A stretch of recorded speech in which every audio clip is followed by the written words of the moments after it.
Good morning, YouTubers. So, um,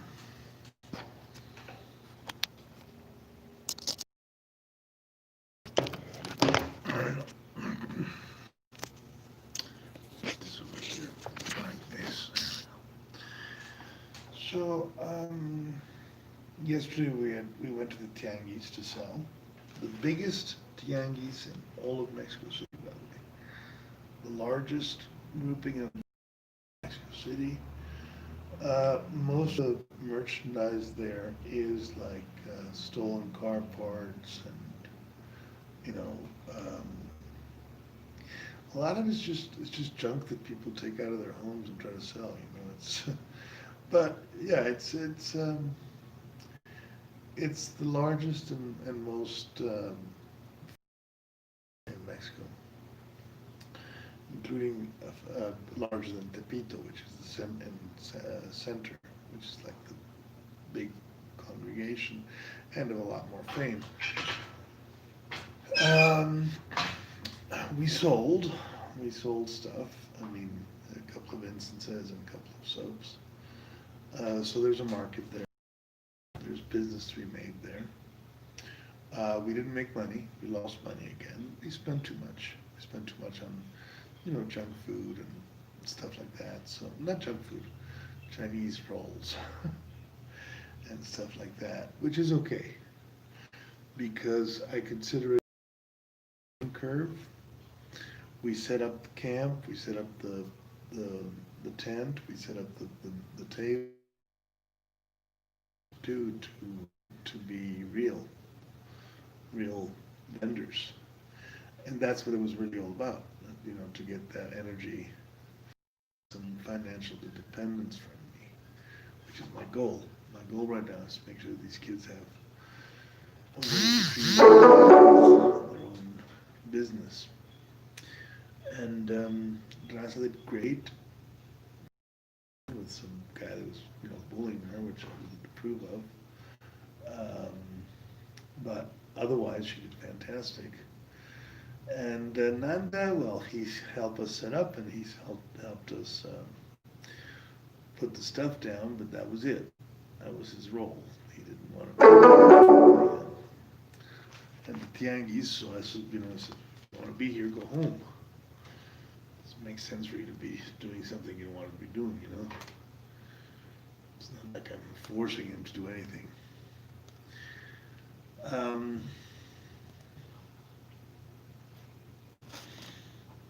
I'm a little worried about his future life. I've told him that much many times. But,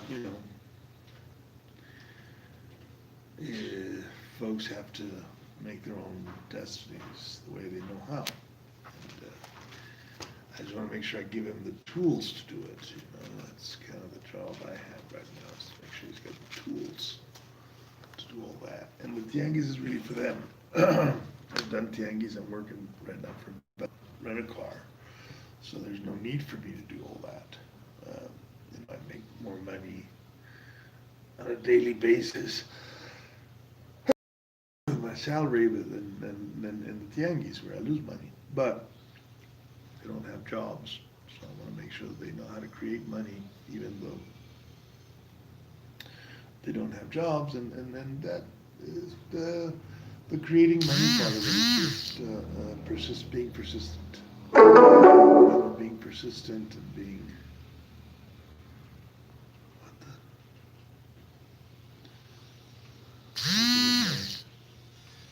something with my card. Being persistent and being, and working, basically working, doing the work. If you do the work every day, you get the money. That's how it works.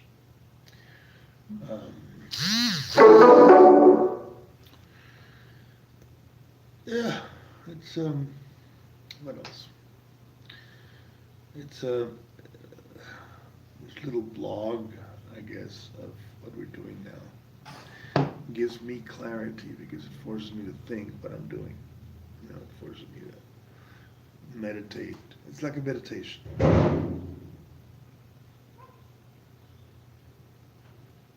Cats. They're in the kitchen doing dreadful things. Anyway.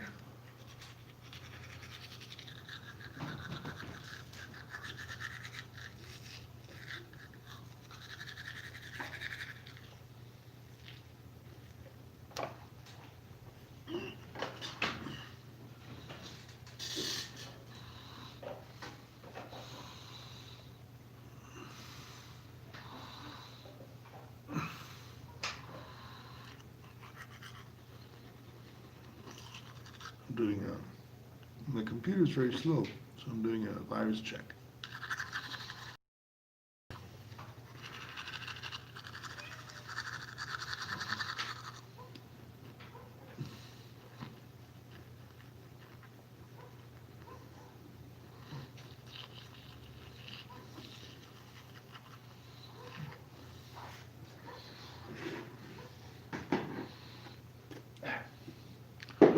I don't like to pay for antiviruses, so I'm gonna not get that. But I did the antivirus thing with Avast, and hopefully it'll make the computer a little faster, because I got some type of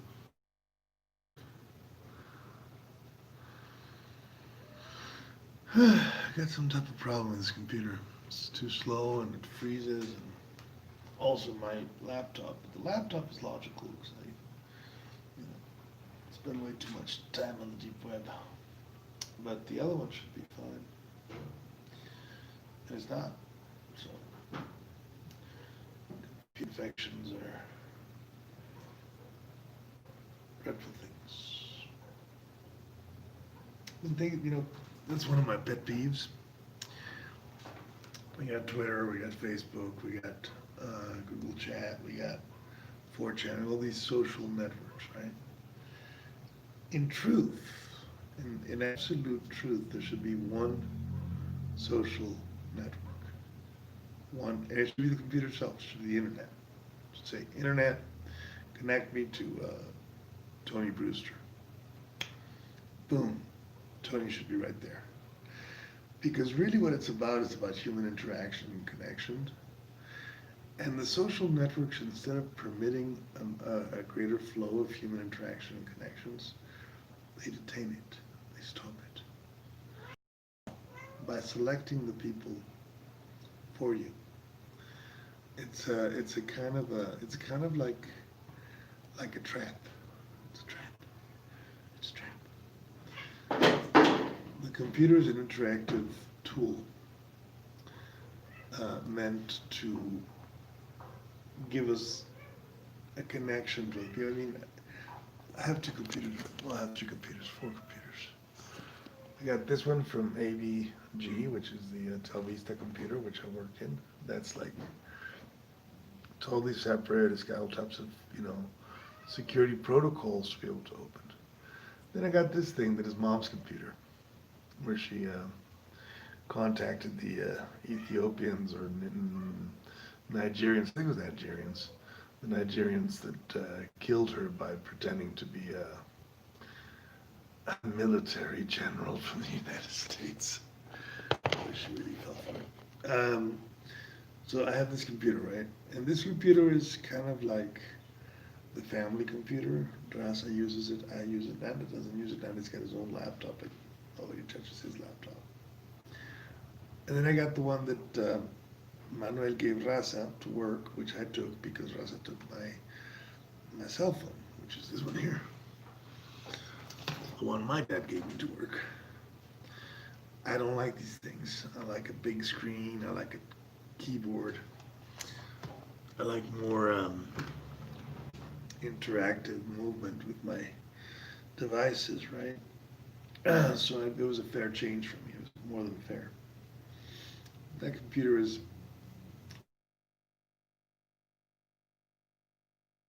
kind of useless. It sometimes takes 30 minutes to start, 25, 15, between 15 and 25 minutes to start. So I just plug it in, I hit it start, and then eventually I go there and watch a movie on it, or, just watch porn, whatever. Then I got this thing that I bought for Telvista because they wanted me to be on WhatsApp so that I could do the contact the supervisors. So think about it for a second though. All these different computers, right? Should be one computer. There should be one connection to all the people we connect. One computer per person, right? Why should I have 3 computers? Why can't I do everything I'm doing right here in one computer? It's a waste. It's a huge waste of energy, space, and the reason is money. The reason is in part, obviously, folks like, Telvista wants to have their computers, not my computer. I just work for them in their computer. But then we have the different social networks. We have 4chan, we have Facebook, we have the CIA one, Google. And they all, interact badly with one another. There's not a flow of information free. There is no flow of information, for instance, between 4chan and Facebook, because 4chan and Facebook are like, oil and water, crash. They don't mix. Many times I've tried to post 4chan posts on Facebook, and I got, boom, knocked out by Facebook like that. Sometimes I've tried to do the opposite and just, 4chan's got its own psychosis and its own madness, right? They knocked me out of poll on the first post. I never get responses. So, but they are an important source of alternative news that is being blocked. So it makes no sense. In an informational setting where the flow of information is the real objective of information. Computers are about information, right? We either get the whole information or we just get a partial information. And the problem is we're getting partial information. We're not getting the full thing. We're not getting everything. We're getting just bits and pieces of it, the bits and pieces that the owners of the social networks want us to get. And it was evident in Twitter and Trump and all those crazy things going on there. And I'm a big fan of his beard. I think, what's this guy's name? Does he have a beard? Twitter guy. I think he's cool, but at the end of the day, the interests of money and wealth do not permit the free flow of information. Also fear. There's a lot of fear. If you go into the deep web, if you surf the deep web like I do, you'll find that most of the porn in there is about fear. It's fear porn. It's like, aliens, 4chan is so riddled with it. It's amazing. DMT entities are demons from the 5th dimension, it's like, no, they're spirits, fool. But again, it's the lack of true information, the lack of true transcendence in the flow of information between our species. And then, there's like Silk Road. There is, which got knocked out, and Dread Pirate Roberts got arrested for murder.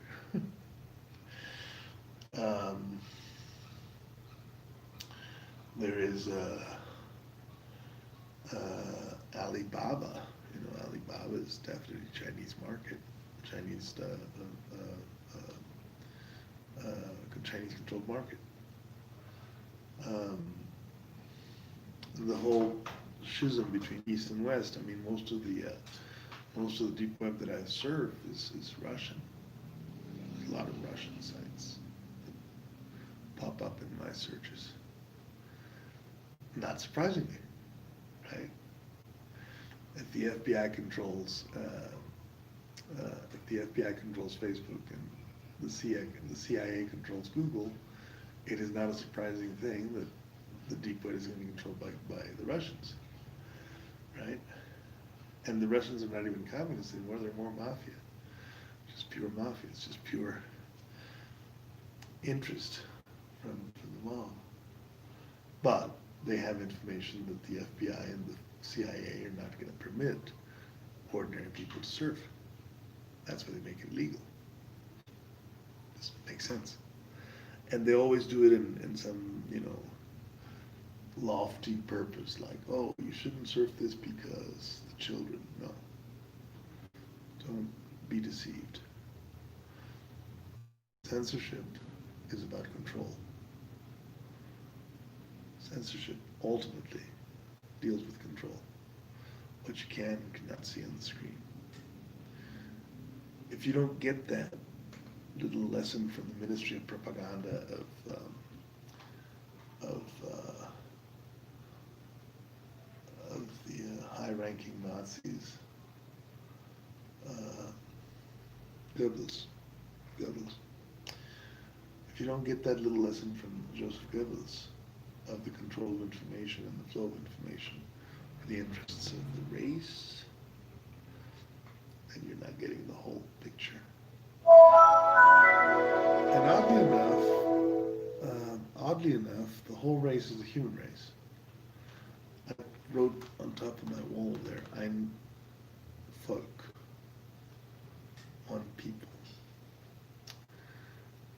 It's true, there's only one people. I would even extend that to Anunnaki reptilians, Devas, Asuras. The difference between Devas and Asuras is a point of view. The true difference between Devas and Asuras, who are spirits, immortal spirits with great powers, demons and angels, so to speak, is a point of view. The point of view is about the legitimacy of the law of God, Dharma. What is the true Dharma of a person? Well, the demons is very simple. Their Dharma is do what thou wilt shall be the whole of the law. That's what demons do. That's the ultimate Dharma, is myself, me and I. And with the Devas and the angels, is the Dharma is actually whatever the scriptures are, or whatever the gurus are, whatever the will of Vishnu. In this case, if you were Jewish, would be Jehovah. And then you get into this really odd question of what is truly evil, what is truly good. Well, the conquistadors believed they were working for good. They were civilizing the savages, while they were, of course, stealing their gold and raping their women and girls, young girls.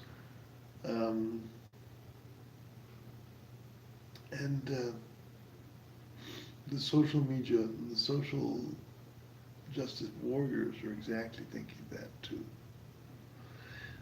The media moguls, Twitter, Facebook, are also feeling that sentiment of, but the road to hell is paved with good intentions.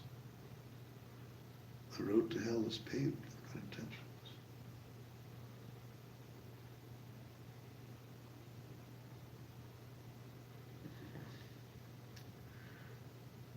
So maybe we should have good intentions? Is that the... What's the lesson there? I don't know. I'm still trying to figure it out. I know that yesterday we had a rough day. It was a lot of work, but it was a good day. Because working frees you up. Arbeit macht frei.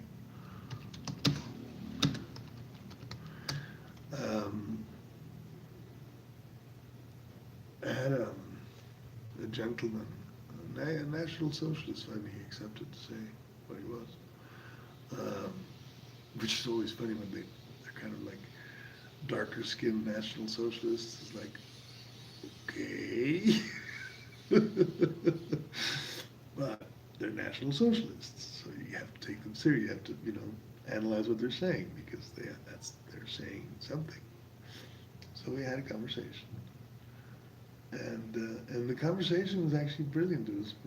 It started with him being in total support of Lopez Obrador, and I said, "Wait a minute, man, what are you talking about?"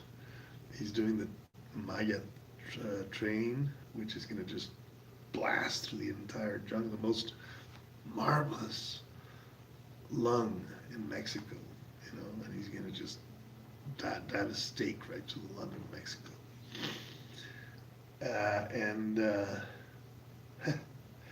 Yeah, it's just like some starts, smoking cigarettes 24/7 with the train, right? The choo-choo train. Anyway, what are you talking about? The refinerías, the refineries. He wants to make a huge refinery, Mexican refinery. Doesn't need trains and cars and fossil fuels. It needs, new ideas. So, but it's like Trump, Bolsonaro, and Lopez Obrador. They're three nationalists with the old view of petroleum. Petroleum is their force. Being aware, of course, that the new wars are going to be water wars. Pure water is the most precious resource we have. It means life. And petroleum contaminates it. Fracking contaminates it. So it's killing people with water, or the lack of water.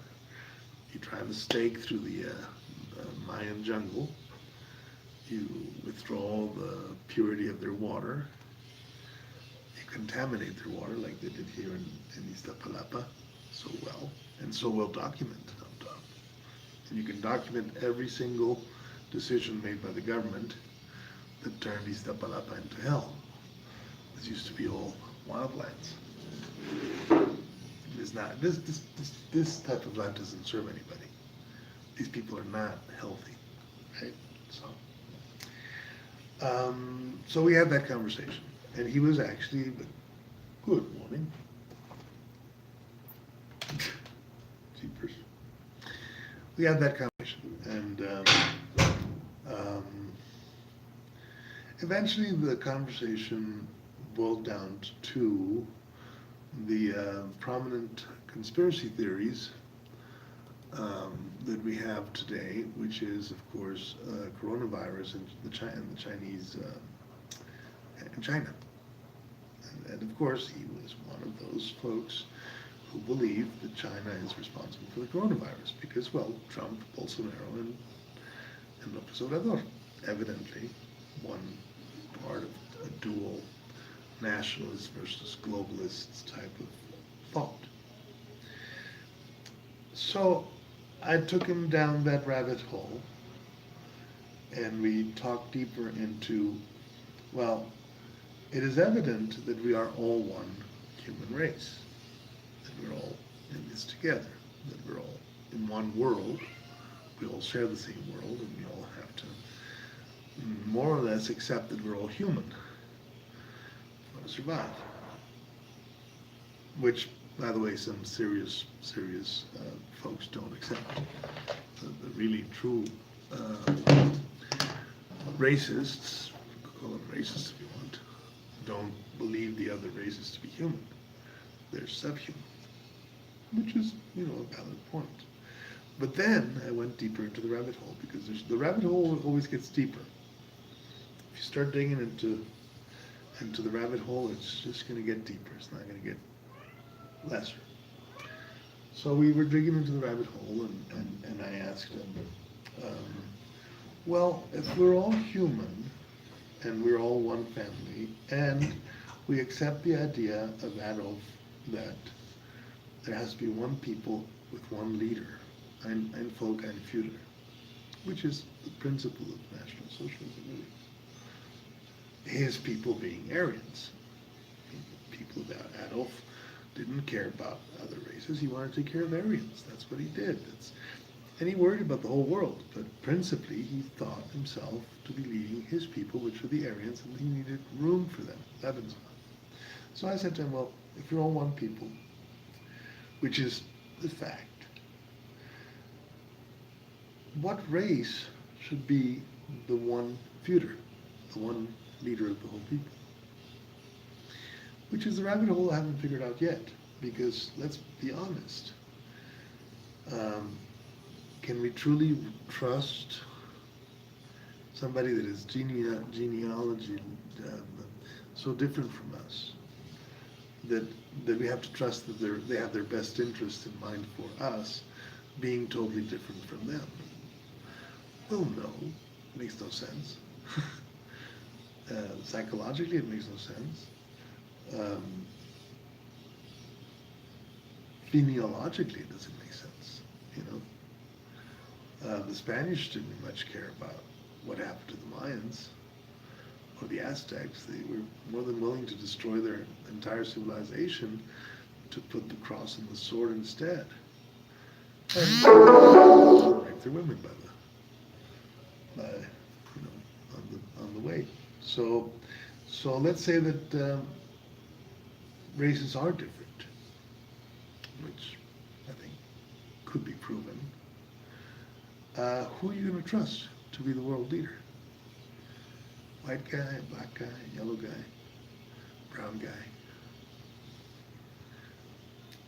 So we go back to nationalism, right?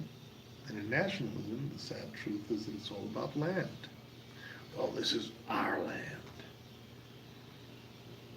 motherland, fatherland, and walls.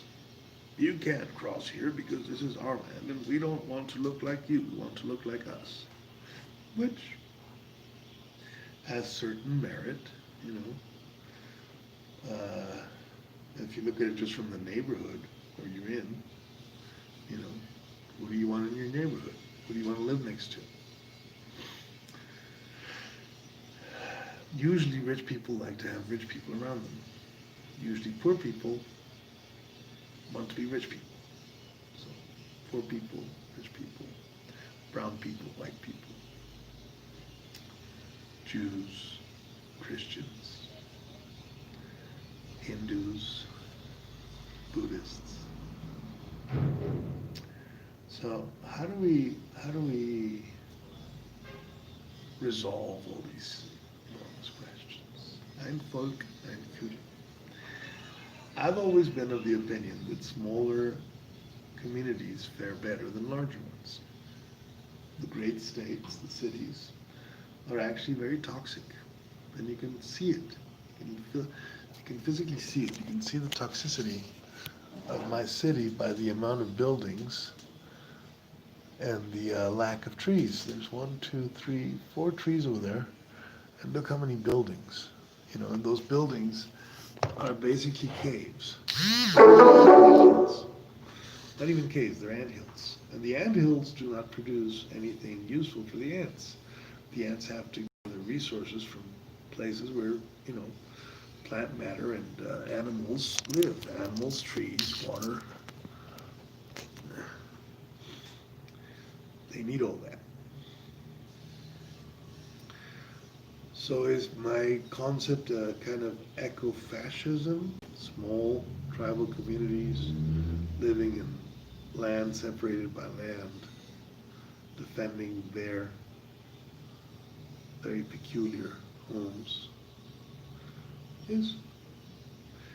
Is it possible? Is it doable in our modern world? No. There's too many people. People need cities. Just imagine all these people going out into the wild and settling in. They would do away with the world. There'd be nothing left. So I guess what I'm trying to say is I don't have a clear solution yet.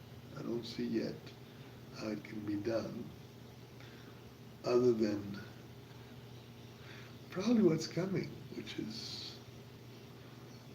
the calling of the herd. You know? What I see coming is the calling of the herd.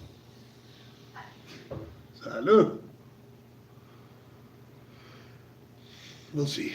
Anyways, those are my thoughts. It's a 30-minute video. I've rambled enough. I wish you guys all the best, and we see each other later. Bye.